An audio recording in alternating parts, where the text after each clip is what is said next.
তো আজকে আমি করছি হচ্ছে পনিরের বাটার পনির। তো বাটার আমি ইউজ করছি না, বাটারের বদলে আমি ইউজ করছি এখানে ঘি।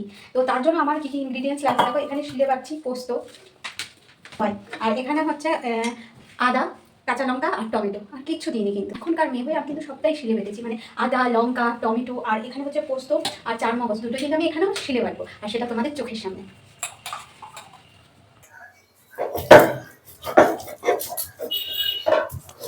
এই পনির অনেক সময় কাটতে গেলে ফেটে যায়, তো আমি গরম জলে এই পনিরটা দিয়ে নেবো, দিয়ে এটাকে একটু ফুটিয়ে নেব, তাহলে পনিরটা কাটার সময় আর ফাটবে না।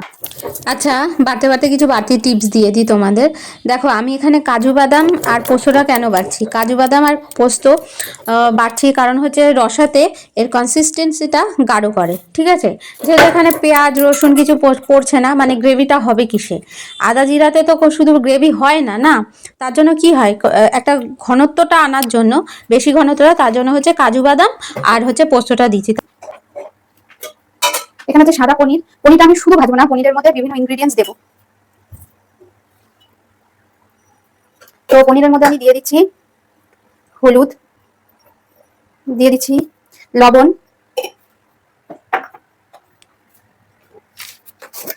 দেবো হলো গুড়, আপনারা চিনিও দিতে পারেন। আচ্ছা, এর মধ্যে আমি বাইন্ডিং এর জন্য দেবো হচ্ছে ছাতু।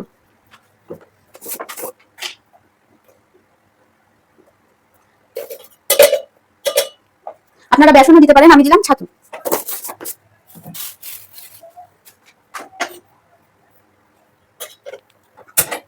এবার আমি বার্নারটা চেঞ্জ করে নিচ্ছি, কারণ হচ্ছে আমার ওই বার্নারটা না একটু সমস্যা আছে, মাঝে মাঝে দুপ করে বন্ধ হয়ে যায়।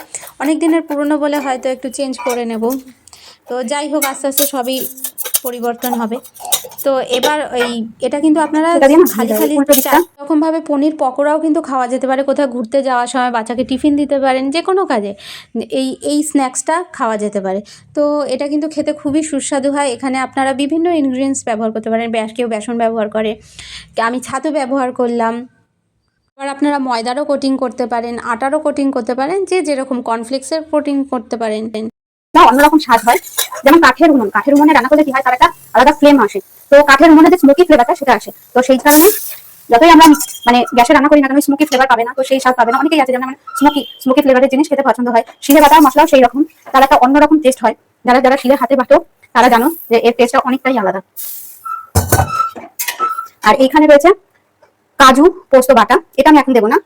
আচ্ছা, এটা শুধু আছে আদা, কাঁচা লঙ্কা, টমেটো প্রথমে দিয়েছি, তারপরে দেবো হচ্ছে হলুদ, তারপরে আমি দেবো হচ্ছে এখানে লবণ।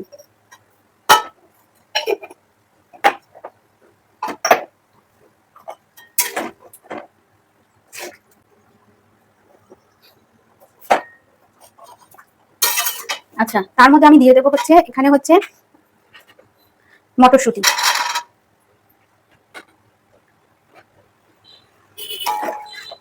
মটরশুঁটি দিয়ে দিলাম। এবার এখনো পর্যন্ত আমি কিন্তু কাজু আর পোস্তটা দেবো না, এটা অনেক পরে দেবো।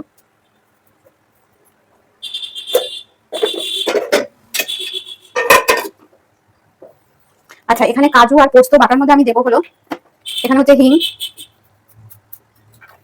দেন হচ্ছে এখানে হচ্ছে গুঁড়ো মশলা আছে জিরে আর ধনে, এই যে জিরে আর ধনে, এটা আমি লাস্ট দেবো, এখন আমি এর মধ্যে কিছু দেবো না।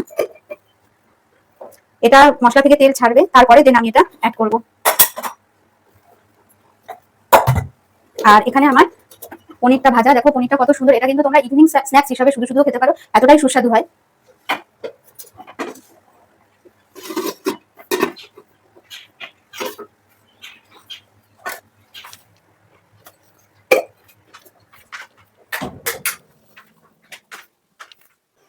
এলাচ, এটা হচ্ছে দারচিনি, লবঙ্গ, এটা হচ্ছে জয়িত্রী। তো এটা আমি টোটালটাই গোটা গরম মশলা। তো এটা আমি এখন কিন্তু শিলে বেটে নেব।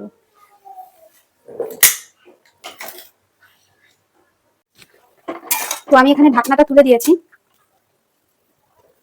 তো মটর আমার অল্প সিদ্ধ হয়েছে, আর একটু সিদ্ধ হবে। যাই হোক, মটর সিদ্ধ হতে বেশি সময় লাগে না। আমি এখানে কিন্তু আলু ব্যবহার করছি না। তো এখানে দিয়ে দিচ্ছি কাজু বাদাম পোস্ত, আর দিলাম যে যে গরম মশলাটা দেখালাম সেই গরম মশলা দিয়ে দিলাম এর মধ্যে। আমি যা যা জিনিস দেখেছি আমি তোমাদের দেখিয়েছি। তো এবার দেখো থিকনেসটা কতটা বেড়ে গেল, কতটা থিকনেস হয়ে গেল। এটা যত ফুটবে তত থিকনেস বাড়বে।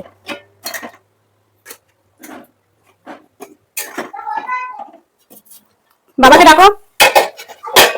তো আমি কিন্তু পনির কিন্তু এখন দেবো না, আমার এখানে গুড় আছে আর ছাতু আছে, এইটার মধ্যে কিছু জল দিয়ে আমি এটা দিয়ে দেবো, থিকনেসটা আরো বেড়ে যাবে। মানে জিনিস ফেলে দেবো কেন, ওয়েস্ট করবো কেন, তাই না?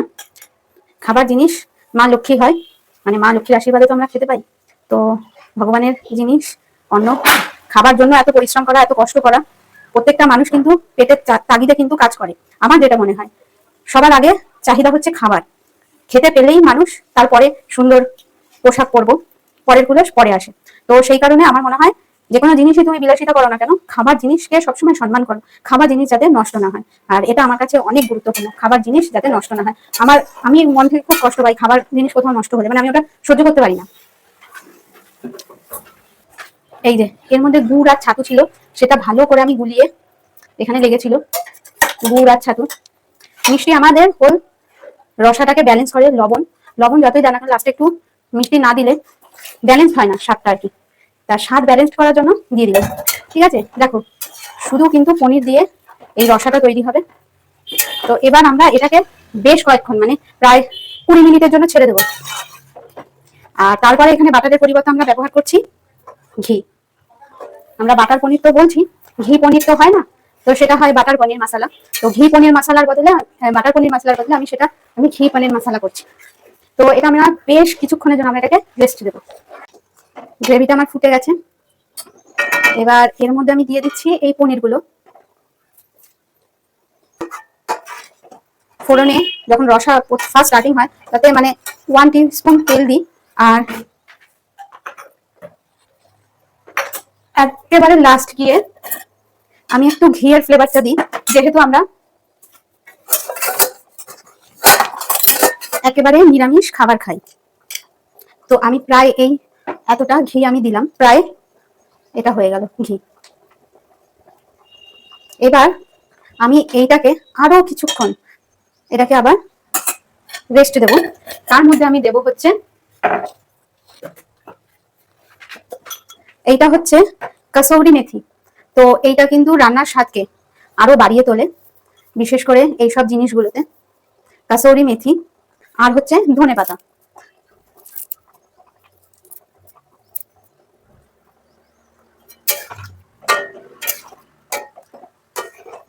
কি যে অসাধারণ গন্ধ বেরোচ্ছে।